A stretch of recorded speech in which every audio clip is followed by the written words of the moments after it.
Acho que foi basicamente isso. Isso aí. Então, eu ensinei essa parte mais básica do R, porque sem ensinar essa parte mais básica, vai ser mais difícil conseguir fazer gráficos, tabelas, né? Vai ficar muita dúvida aí, talvez. Então, para evitar essas dúvidas, eu resolvi gastar uma das minhas aulas para ensinar para vocês o mais básico, assim, tentar que todo mundo acompanhe a matéria. Hoje, a gente vai ver um pouquinho de estatística descritiva, né? Vamos ver tabelas de frequência, alguns gráficos e tal. E na próxima aula, a gente vai ver como fazer as tabelas e gráficos que a gente vai discutir hoje. A gente vai ver como fazer no computador. Tá? Na primeira aula, a gente falou sobre tipos de variáveis, né? A gente falou também sobre escalas de medida. E eu mencionei que isso daí era importante para escolher, ou vamos falar assim, a metodologia correta para analisar os dados, né? Eu dei o exemplo, até por exemplo, que não faz sentido, se a nossa variável é cor de olho, a gente calcular a média, por exemplo, da cor dos olhos. Não faz sentido nenhum. Mas para isso, a gente precisa saber com que tipo de variável a gente está trabalhando. Então, hoje eu vou dar uma introdução, né? Por que a gente tem que fazer tabelas, gráficos, algumas coisas assim. Apresentar para vocês alguns tipos de tabelas, alguns tipos de gráficos, tá? Essa primeira parte vai ser só para uma única variável e depois a gente vai ver alguns tipos de tabelas e gráficos para duas variáveis também, tá? Geralmente, quando a gente está trabalhando com um conjunto de dados, né? No melhor dos casos, eles vão chegar mais ou menos limpos, né? Na vida real, nunca vai chegar limpo. Mas a gente vai ter uma tabela. Vamos supor que a gente vai ter um Excel de dados, né? Se você olhar para o Excel, provavelmente você não vai ter ideia nenhuma dos seus dados, né? Você vai ver um monte de número e letra, mas não vai ter uma noção,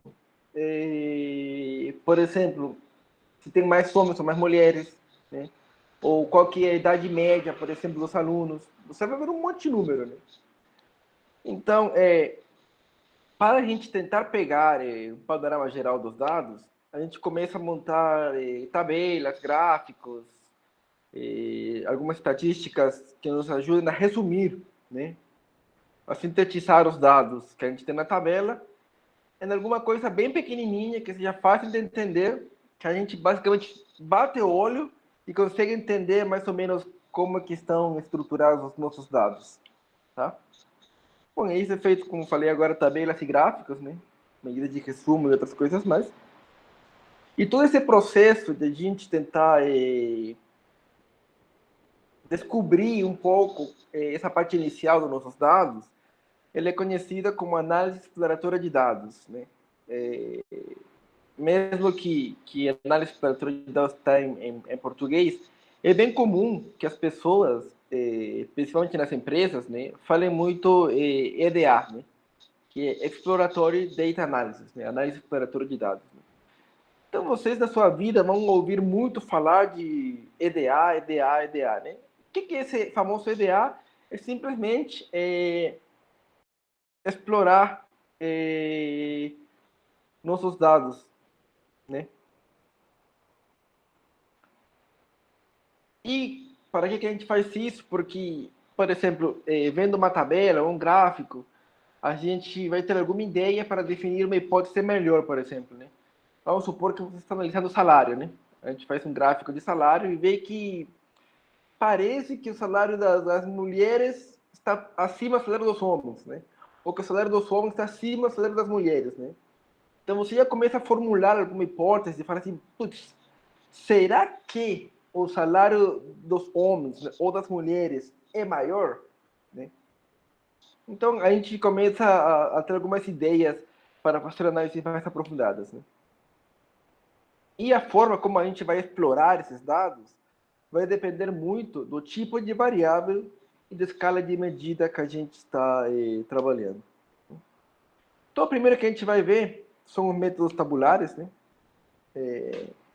Por exemplo, suponha que estamos trabalhando com um dataset. Eu misturo muito termos em português e em inglês, principalmente porque esses termos em inglês são bastante utilizados no ambiente, né? No ambiente de dados, no ambiente de trabalho. Então aí vocês já vão se acostumando. Né? Dataset é simplesmente um conjunto de dados. Né? Estamos trabalhando com um dataset de 1000 observações. Tá? A gente tem variáveis cor de olhos, por exemplo. Né?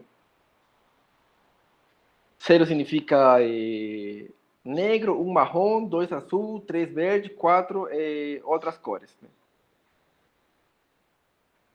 Não faria sentido calcular uma média, né? E eu coloco por quê, mas eu sei que, por exemplo, se eu falasse que a Mariana tem uma cor de olhos 2.3, o que significa uma cor de olhos 2.3? Nada, né? Ela pode ter olho negro, ou marrom, ou azul, ou verde, ou outra cor, né? Mas uma cor de olhos 2.3 não faz sentido, né? Se eu falar assim, a média dos meus alunos tem cor de olhos 3.2, né? A gente está falando de uma variável, nesse caso, nominal, né? Então não faz sentido calcular esse tipo de estatística.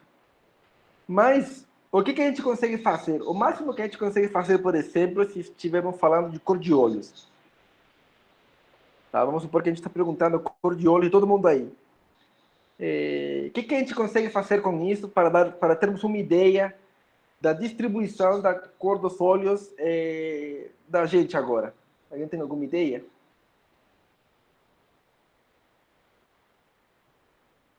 A dica é que não é a média.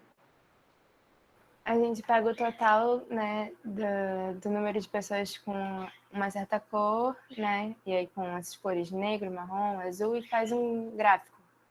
Isso, muito bem. Né? A gente vai pegar as proporções, né? Ou a gente lembra, a proporção, no fundo, você está contando quantos tem em cada casa, né, dividido pelo total. Né? Então, em alguns casos, como esse aqui, né, o melhor que a gente consegue fazer é simplesmente contar. A gente conta quantas pessoas têm cor de olhos negro, marrom, azul, verde e tudo mais. Né? Então, as tabelas de frequência, elas são utilizadas quando as variáveis são categóricas, né? Pode ser também utilizado para variáveis numéricas, se elas forem categorizadas. Mas vamos pensar só em variáveis categóricas, tá? E elas vão mostrar o quê? Como o próprio nome está falando, a frequência, ou seja, a quantidade de vezes com que cada categoria ou classe dessa variável aparece. Né? Como bem falou uma companheira de vocês, falou, a gente pode pegar a proporção, né? A gente vai ver que essa proporção é outro tipo de tabela, né? Ou está dentro da tabela de frequência, vai ser uma característica a mais, né? Por exemplo, eu peguei os dados do Titanic, são um conjunto de dados bem famosos, e eu peguei a distribuição de frequências dos passageiros, né? Do Titanic, segundo o sexo, tá? Então, a gente tem nesse conjunto de dados 466 mulheres e 843 homens. Né?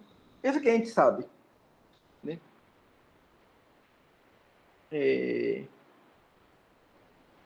Essa frequência que a gente viu, quando a gente está simplesmente contando o número de elementos em cada classe, ela é chamada de frequência absoluta. E, logicamente, que cada observação, né, pertence unicamente a uma classe. Né? A gente não tem um cara que pertence a duas classes. Só que falar números absolutos, às vezes, não nos ajuda tanto a interpretar, né, os resultados. Então, a gente poderia calcular a proporção de observações em cada classe, e essa frequência que calcula a proporção, ela é conhecida como frequência relativa. Tá?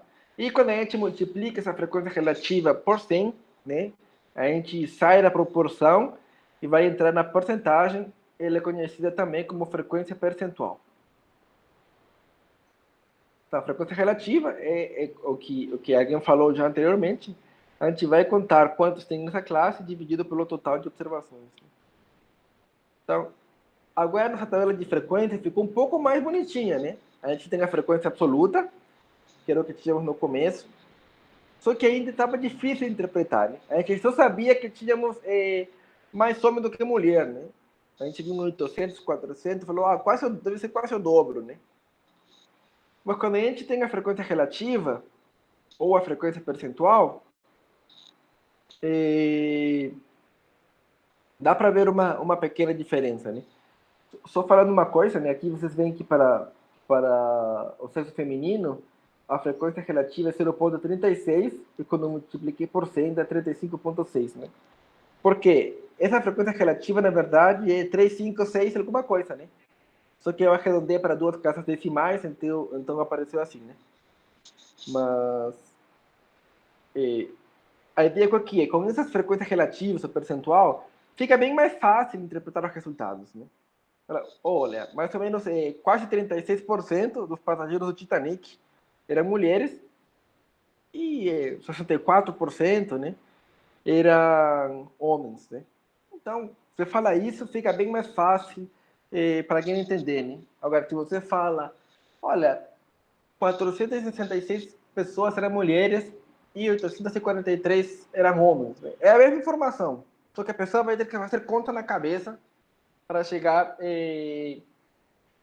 os percentuais aí na tabela, né? Então a ideia é facilitar a vida para a pessoa que vai ler a tabela. Quando ela está lendo, tem que ficar o mais fácil de entender, tá? Em alguns casos também é desejável apresentar, além das frequências, o que a gente chama de frequências acumuladas, né? A gente vai acumulando, né? Vamos supor que temos várias categorias e a gente vai vendo, acumulando as categorias e vendo como é a distribuição, né? Aqui, por exemplo, não faz muito sentido, né? Mas só para ver que a soma de mulher e homem dá 100%, né? Se tivéssemos mais categorias, a gente conseguiria ver, vamos supor, até onde tem 50%, né? Ou até onde tem 70%. Né? Estamos trabalhando com dados ordinais, isso daí é de bastante ajuda, né? Como eu falei, essas tabelas são usadas para variáveis categóricas, mas também a gente pode utilizá-las para variáveis numéricas. Né? Mas, logicamente, como um número, né? A gente não vai colocar um número para cada categoria. Né? O que a gente vai fazer? Vai construir grupinhos, né? Vai construir classes de grupos, né? E vai colocar algum limite inferior, limite superior para cada uma dessas categorias. Né? Mas como vamos categorizar? Tem duas formas. Né? A primeira, e a mais simples, é com a ajuda de um especialista. Né? Ele vai falar, João, de 0 a 5 é uma categoria, de 5 a 7 é a segunda categoria, e de 7 a 10 é a terceira categoria. Isso foi o que o especialista falou para nós. E com isso, problema resolvido. Mas, se a gente não tem a ajuda de um especialista, ou não temos um padrão claro, a gente tem que construir algumas categorias de alguma forma, né? Então, o primeiro que a gente tem que fazer é determinar o número de classes, né? O número de categorias a formar. Não pode ser muitas, né? Porque muitas categorias numa tabela não conseguem ler muito, nem poucas para perder informação, né? Depois que a gente tem um número de classes, a gente precisa determinar o tamanho, né? A amplitude de cada classe, né? Por padrão, a gente sempre usa que cada classe tem o mesmo tamanho, né? Então a gente faz para calcular a amplitude, pega o máximo menos o mínimo dividido pelo número de classes. Né? Isso vai nos dar uma amplitude da classe. Né? E depois determinar os limites da classe, de forma que cada observação pertença unicamente a uma classe. O que eu quero falar com isso? Nesse gráfico aqui, por exemplo, eu categorizei as cidades dos passageiros do Titanic, tá? E a gente vê o quê? A frequência absoluta, né? Os numerinhos aqui. Você vê que tem vários NAs aqui. NA é que não tem registro disso. A gente tem também o quê? a frequência percentual, né? 10% eram até 16 anos, 40% entre 16 e 32, né? E aqui temos o percentual acumulado, né? Quer dizer, ó, pouco mais de 50% tinham até 32 anos. Né? Vocês veem que, nesse caso, a frequência percentual acumulada, ela ajuda bastante. Mas, por exemplo, uma pessoa que tem 32 anos, eles estão em qual categoria? Na segunda categoria ou na terceira categoria? Ou nas duas? O que vocês acham? Eu acho que tá na segunda, porque como você falou, 32 anos, ele vai até 32, né? Então eu suponho que esteja na segunda. Isso. Geralmente a gente segue esse padrão, né? Mas pode ser que alguém não queira seguir esse padrão. Então, para você identificar isso, você vê que, por exemplo, eu coloquei na segunda categoria, né? No 16, coloquei um parênteses, né? Mostrando que está aberto, quer dizer, acima de 16, né? E 32 eu coloquei um colchete, né? Fechado, até 32, né? Então, essa é uma forma de vocês se identificarem, né? Aqui coloquei alguns, não colocam parênteses, coloca opção maior ou menor para significar não incluir, né? Então, esse é mais ou menos um padrão que a gente segue quando a gente monta as tabelinhas, né? E nenhuma pessoa poderia participar das duas categorias, né? Porque a gente está seguindo a regra de que uma observação tem que estar unicamente em uma categoria, tá? Mas aí eu coloquei, e aí tinha bastantes NAs, né? Às vezes a pessoa que está lendo, vamos supor, o relatório, ela não quer saber dos NAs, ela quer fazer a conta sem NAs. Né? Então, você poderia também calcular a frequência percentual, ou percentual acumulada, tirando as observações que são NAs. Né? Então, isso daí é outra forma. Né? Geralmente, alguns gostam de colocar embaixo da tabelinha, né? Uma mensagem falando NAs, que foram tantas observações foram retiradas da amostra. Né? Mas são alguns gostos das pessoas. Né? Lembre-se que a tabela tem que ser informativa, né? Tem que ser clara. Quando alguém lê a tabela, tem que ficar tudo que ela quer saber desses dados tem que estar aí. Ou o máximo que podemos apresentar. Né? Mas vocês viram que, conhecendo uma das frequências, né, seja absoluta e tal, a gente consegue calcular as outras. Né? Por que calcular acumulada se o cara consegue fazer a soma? Né? Ou por que calcular a percentagem se a pessoa que está lendo consegue pegar uma calculadora e fazer a percentagem? Né? Porque a ideia é sempre apresentar para o leitor da tabela da forma mais simples, para que ele não precise fazer contas. Não porque a pessoa não sabe fazer conta, mas porque a pessoa não tem tempo. Imagine você está numa empresa, numa reunião de diretório, e vocês apresentam a tabela só com frequência absoluta. E o gerente da empresa, o diretor estão lá, você acha que eles vão ter paciência de pegar para fazer conta? Eles querem ver o número aí e na hora já saber que ação eles querem fazer. Né? Então a gente tem que facilitar a vida para essas pessoas que vão tomar uma decisão, elas consigam tomar uma decisão olhando para nossos dados de uma forma clara e limpa. A gente já viu algumas tabelinhas, né? Agora vamos discutir alguns gráficos, né? Que foi a ideia, acho que foi da Mariana que falou, não lembro, para variáveis qualitativas. Né? Isso, professor Mariana. Isso. Então, é bem conhecido que uma imagem vale mais que 1000 palavras. Né? Então, a tabela é bonitinha, é informativa assim, mas às vezes, muito mais impactante, né? É um gráfico. E como devem ser os gráficos? Os gráficos devem ser de tal forma que quando a gente bate o olho no gráfico, a gente tem toda a informação que precisa. Eles devem ser informativos, tá? E fáceis de entender. Assim como as tabelas, os gráficos ajudam a ter um panorama geral dos dados. Existem diferentes tipos de gráficos, tá? Você pode até inventar um tipo de gráfico para uma coisa específica, mas existem alguns gráficos já meio carimbados que a gente utiliza sempre por padrão, né? Que são os que eu vou apresentar aqui. O primeiro deles é o gráfico de setores. O gráfico de pizza, o gráfico de pie. Né? E ele é utilizado para descrever variáveis qualitativas. Né?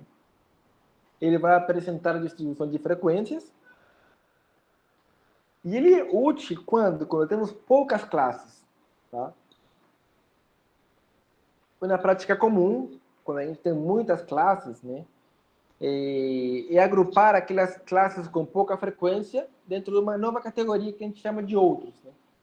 Você, por exemplo, quando vocês veem época de eleições, né? Tem os candidatos principais, né? Que tem, vamos supor, 15%, 20%.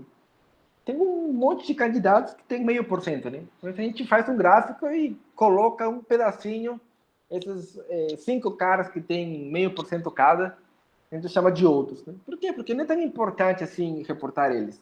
Né? Então a gente vai ver um exemplo desse famoso gráfico de pizza, pie, setor, que todo mundo já deve ter visto alguma vez. Distribuição de passageiros do Titanic segundo a classe da passagem. Né? O que vocês acham desse gráfico? Não vale falar que é bonito, hein? Nem que é feio. Mas Faltou a legenda, né, professor? Oi? Faltou a legenda. Mas a legenda está aqui, ó, distribuição dos passageiros do Titanic segundo a classe da passagem. Mas você consegue saber qual classe é qual? Ou não? Não. Não. Ah, desculpa, você falou legenda, desculpa, é certo, você faltou a legenda, né? Então, aqui o gráfico faltou o quê? Ele foi informativo, mais ou menos, né? Porque a gente ficou, quem que é o azul? Quem que é o vermelho e o verde? Né? Então, o que achou do gráfico? Okay? Faltou alguma coisa. Agora mudou, né? Agora eu já coloquei pelo menos qual que é primeira classe, segunda classe, terceira classe. Esse está melhor do que outro gráfico ou ainda não?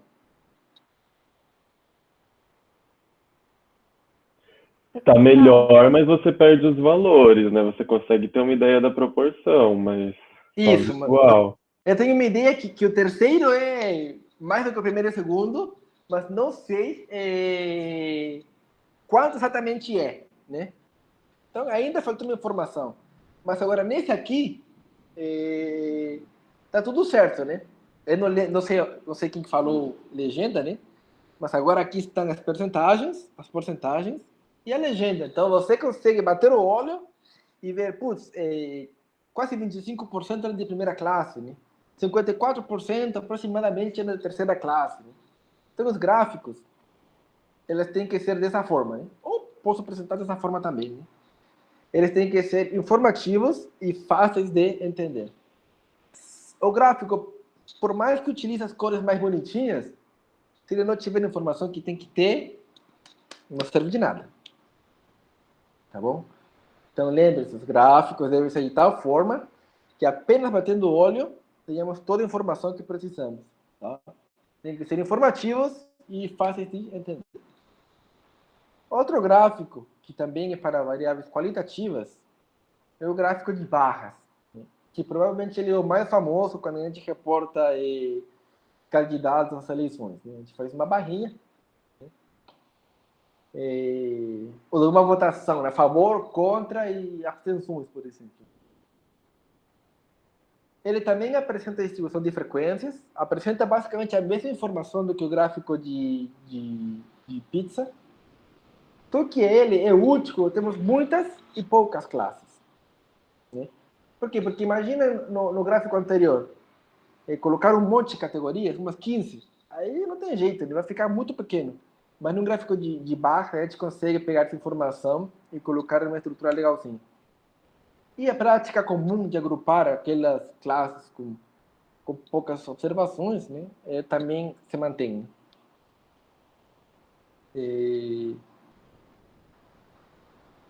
Então, num dos eixos, a gente vai colocar quem? O grupo, né, a categoria, e no outro vai colocar a frequência. Né? Eu coloquei aqui 3 formas diferentes. O primeiro que está à sua esquerda, coloquei aqui no eixo X a classe, né? Primeira, segunda e terceira classe. e a frequência, né? E aqui na frequência vocês veem as escalinhas, né? 20, 400, 600. Mas eu poderia também querer, não a frequência absoluta, mas a frequência percentual, né? Fiz o mesmo gráfico, só que aqui estou plotando a porcentagem, né? Aqui vocês veem 20%, 40%, né? Então a pessoa que vê o gráfico já tem uma ideia mais ou menos de como está se comportando a distribuição, né? Mas a regra de colocar tudo, as classes no eixo X, não está escrita na pedra. Você pode colocar no eixo Y, sem problema. E colocar a porcentagem no eixo X. O importante é que os nomes estejam claros e a pessoa consiga entender. Vocês veem que qualquer um dos três gráficos aqui, a pessoa lê e tem toda a informação que quer. Tem a frequência, a porcentagem, e tem as classes. E vê mais ou menos nas barras a magnitude, qual que tem mais, qual que tem menos, onde que está, né?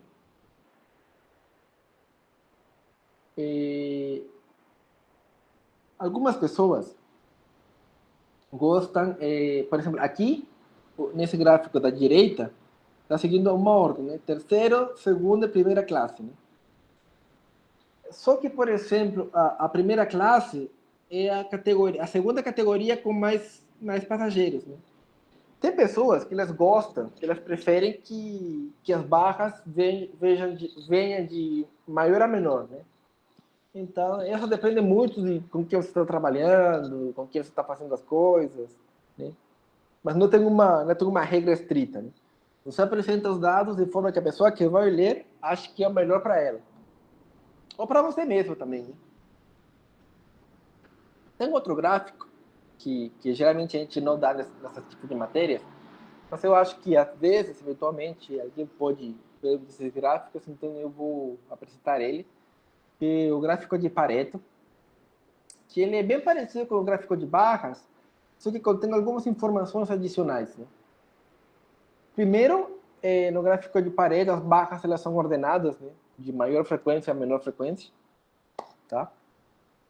E as barras apresentam na frequência absoluta, tá? E no mesmo gráfico vai ser plotado uma curva, né? Um polígono, na verdade, que vai representar a frequência percentual acumulada. Então, num gráfico, você vai ver tudo isso. Por exemplo, nesse aqui, ó. Vocês veem que agora no eixo X está a terceira, primeira e segunda categoria, né? Porque está ordenado de maior a menor. Só que agora vocês veem uma linha preta aqui, né?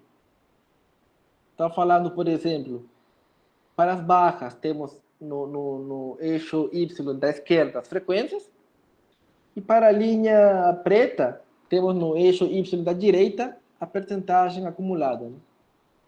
A primeira, por exemplo, era pouco mais de 50, né?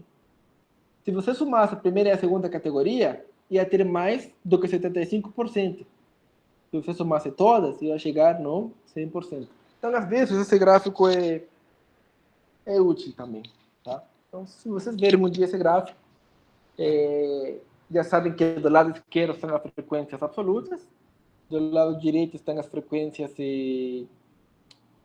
percentuais acumuladas, e as frequências absolutas são para as barras, e as acumuladas são para a linha que está lá em cima. Essa gráfica é interessante.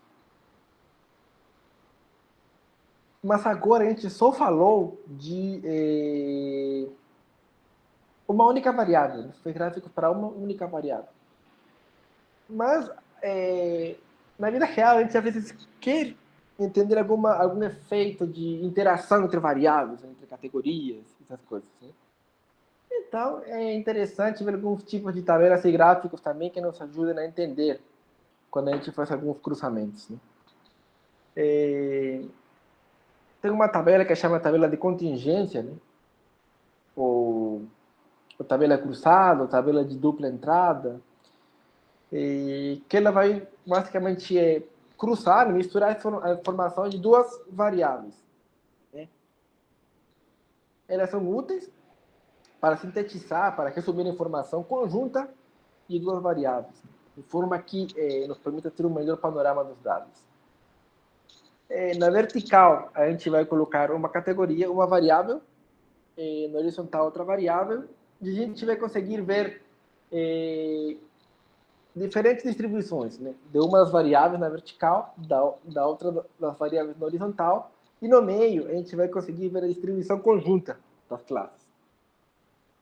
Né? Então, por exemplo, aqui, de novo nos dados do Titanic, a gente tinha no começo falado simplesmente feminino e masculino, né? E a classe da passagem. Mas agora eu cruzei essa informação. Né? Se vocês veem, cada uma das margens da tabela tem os totais. Né?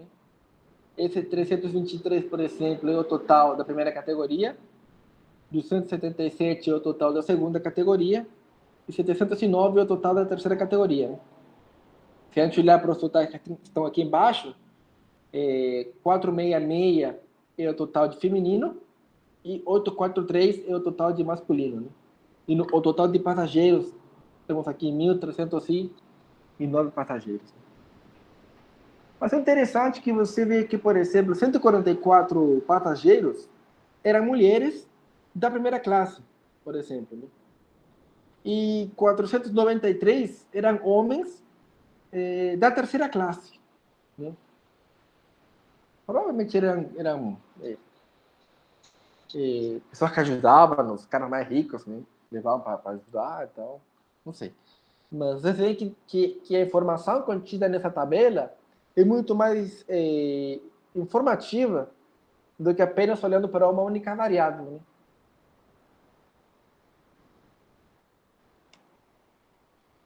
Como representaríamos isso num gráfico? Vamos ver. Essa daqui é uma ideia, por exemplo. Né? Temos aqui, embaixo, temos feminino e masculino. Né? E dentro de cada grupo, eu plotei de cor diferente as classes. Né? Por exemplo, em ambas as categorias, né, para mulheres e homens, o que tinha mais era na terceira classe. Né? É uma informação interessante. Né? Mas alguém poderia falar, putz, esse gráfico é bonito, mas eu pensei em outra forma. Eu pensei dessa forma aqui. Colocar mulheres e homens, né? E empilhando um tras outro, né? Para ver a frequência. Né? Temos 400 e bolinha mulheres, 800 e bolinha homens, né? E vemos como se divide dentro de cada um, né? A quantidade de tipo de passagem, da passagem. Ou o gráfico da direita, no eixo X está, aqui está errado, faz sexo, mas não é sexo, é classe da passagem, e as cores verde e vermelho são o sexo. Né? Vocês veem que em todos os tipos da passagem, sempre tinha mais homem do que mulher. Né? Na primeira categoria está mais próximo, né? De estar de 50%, 50%. Mas, no geral, sempre tinha mais homem do que mulher. Mas, de novo, né? O número assim, cru, às vezes não nos ajuda a entender. Né? Você vai ter que pensar muito para chegar a uma conclusão. Então, a gente poderia calcular as porcentagens. Né? Por exemplo, eu tinha falado, quanto que era anteriormente? 144 era feminino e da primeira classe. Né? Talvez fica muito mais claro para alguém se eu falasse, olha, 11% dos passageiros do Titanic eram mulheres de primeira classe. E quase 38% eram homens da terceira classe. Então, a gente também pode apresentar a tabela de contingência dessa forma. Tá? Bom, essas foram umas coisas que eu falei. Mas, às vezes, a gente pode estar interessado em interpretar a tabela não com a porcentagem de todo mundo, né? Mas calcular a porcentagem por categoria. O que é isso? Por exemplo, aqui, ó. Aqui dividir tudo, né? E se eu olhar para a categoria, do 100% das pessoas que eram da primeira classe, 44,58% eram mulheres. Dos 100% dos passageiros que eram da segunda classe, 61%, quase 62% eram homens. Né? Dos 100% dos passageiros que eram da terceira classe, aproximadamente 30% eram mulheres. Né? Então, a gente também pode interpretar dessa forma. Né? Ou por coluna, né? Dos 100% das mulheres, né? 30% eram da primeira classe. Né? Ou aproximadamente 46% eram da terceira classe. Assim vai. Depende muito de como você se sente mais confortável para interpretar. Né?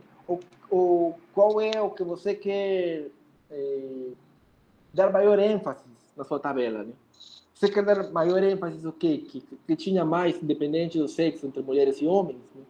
Então, esse daqui é interessante, né? E sempre tinha mais terceira classe, né? Na tabela anterior, talvez não dê para ver isso.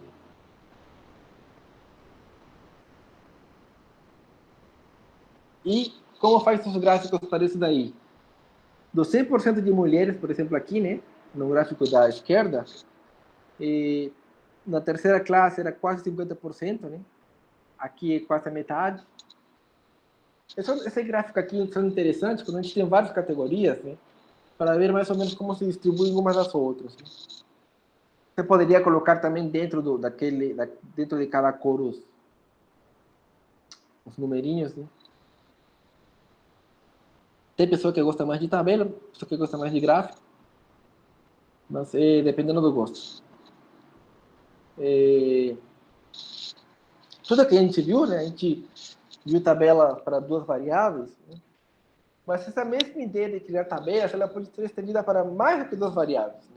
Para 3, 4, né? A gente pode criar uma tabela enorme. Mas a gente sempre tem que tentar que tanto as tabelas quanto os gráficos, elas não virem tão complexas assim, ao ponto de eles perderem a capacidade de serem simples de entender. Né? Você pode ir aumentando a complexidade e tudo mais, mas tem que ter cuidado de não deixar as coisas complexas demais para só você entender, às vezes nem você entender a tabela direito. Tá? Mas agora, o que eu faço? Tabela ou gráfico? Frequência absoluta, relativa, percentual? Qual tipo de gráfico eu estou fazendo um gráfico? Né? Esses são detalhes que vocês podem falar, putz, o que eu faço? Né? O que eu utilizo, a regra que eu utilizo, é assim, o que for mais fácil de entender e interpretar é o que você deve reportar. Se fica mais claro colocar a tabela, coloca a tabela. Se fica mais claro colocar o gráfico, coloca o gráfico. Tá? Posso colocar tabela e gráfico? De poder pode, né? Mas você está repetindo a informação, né? Não faz sentido. Você pode misturar, mas evita colocar uma tabela, por exemplo, de sexo e um gráfico de sexo também. Porque é a mesma informação, só que apresentado de forma diferente. Então, está acrescentando espaço no papel, mas não está acrescentando nada de informação. Então, escolhe por alguma coisa, né? Algum tipo de tabela de gráfico. Para sexo você monta tabela, para idade você monta gráfico. Né? O importante é que ajude a você tirar alguma conclusão, né? Nos dados. E, como eu falei para vocês, eu sempre coloco leituras recomendadas. Né? Eu utilizei o capítulo 2 do livro Estatística Aplicada à Administração de Economia, né? Que eu quis seguido como livro-texto. Também desse livro que vocês encontram por aí na internet, acho que encontram, no capítulo 1. Tem vários livros, tá? E alguns capricham mais nos gráficos, outros capricham em outros, né? Mas qual que é o importante dessa aula? Que você, depois, quando você estiver revisando o material, você aprenda a interpretar, né? E quando veja o gráfico, você já saiba interpretar os gráficos, tenha uma noção de o que significa cada tipo de gráfico, para que serve. Talvez não todo mundo tinha visto sempre esses gráficos, né? Ou esses outros, né? Mas agora, mais ou menos, eu espero que tenha ficado mais claro o que são esses gráficos, para que servem. Tá? Os gráficos mais básicos eu vou ensinar para vocês, tá? À medida que a gente for gostando mais do R, a gente meio que automático vai ir aprendendo coisas mais complexas. Mas é isso que eu tinha preparado para vocês hoje. Tá? Não sei se alguém tem alguma pergunta.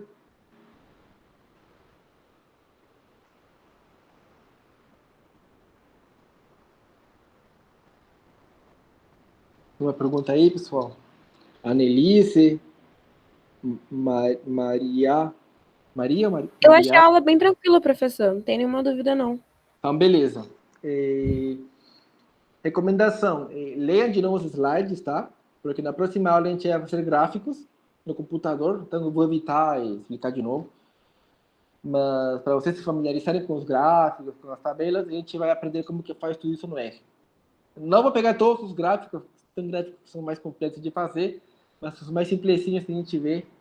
Se vocês precisarem dos mais complexos, você coloca o código também. Beleza? Beleza, professor. Obrigada. Então tá bom, até a quinta. Obrigado, Tchau, até professor. quinta. Até mais. Tchau, professor. Até quinta. Falou. Tchau. Tchau, professor. Até quinta. Boa tarde, até quinta. Falou. Professor, Oi. eu mandei um e-mail para o senhor agora há pouco, porque a minha inscrição na matéria só foi regularizada essa semana. E eu perdi as primeiras aulas. Aí eu mandei um e-mail para o senhor, até para saber por onde que você vai disponibilizar os materiais e tudo mais, que isso eu tô meio perdido ainda. Aproveitando já, eu vou te mandar no e-mail o link. Eu criei esse site aqui, aqui tá tudo, né? Um link do livro do R, né? Que é bem basiquinho, o plano de ensino. Esse livro é o que a gente vai usar para a matéria mesmo, né? Para as leituras. É que a matéria tem duas coisas, né? Tem a parte teórica e tem a parte de laboratório. Então, esse livro de R, ele vai ajudar na parte do laboratório. Eu não estou seguindo ele, tá? Mas ele pode ajudar se você tem alguma dúvida. Né? E eu posto tudo aqui, ó. Eu posto até o cronograma todo, eu posto os links dos vídeos, né? Então você pode ver aqui as aulas passadas. Tá. Posto o material também, tá? Tem material das semanas que vem. É um site que o senhor criou, né? Não é pelo Ava, não, né? Não, é um site. E tem o link do Google Class, que é bom você se cadastrar, porque eu vou aplicar a prova pelo Google Class mesmo. Eu posto tudo no Google Class. Tá, beleza. Eu vou te mandar o link, então. Tranquilo. Beleza? E até desculpa perguntar isso, você já deve ter explicado, com relação à prova, como é que vai ser essa dinâmica? Ah, tá. Deixa eu abrir aqui. Ó, eu vou aplicar 2 provas, tá? Tá. A nota final vai ser a média simples delas. Eventualmente posso deixar algumas listas de exercícios que não são obrigatórias, tá? Mas bom fazer, né? Para exercitar mesmo, né? Isso, mas por exemplo, vamos supor que você ficou no limite, você tirou, sei lá, 5.9, né? Se você fez as listas, você tem 6, se passou, entendeu? Critério de desempate, né? Não é obrigatório, mas é critério de desempate. Entendi. Isso. É uma ajuda aí para quem se esforçou, vamos falar assim, na matéria toda. Não, tranquilo. E eu vou deixar a prova no Google Class. Eu costumo deixar bastantes horas, né, para que, vamos supor que caiu energia, ficou sem internet, o aluno não tenha problema. Né? Então, vou deixar várias horas, talvez um dia inteiro, né? Entendi. Aí o senhor vai botar a prova lá, a gente faz e te manda de volta. Isso. Perfeito. Um formulário, basicamente um formulário que eu coloco com diferentes perguntas, né? Aí você faz a conta e vai marcar a resposta, aí chega para mim e já depois libera as notas. Né? Perfeito. Então é isso. Acho que era só isso mesmo que eu tinha pra perguntar, né? Aí você me manda por e-mail, por favor, esse link do site? Mando sim, pode deixar. Perfeito. Obrigado, professor. Imagina aí, falou, tchau. Boa tarde, tchau.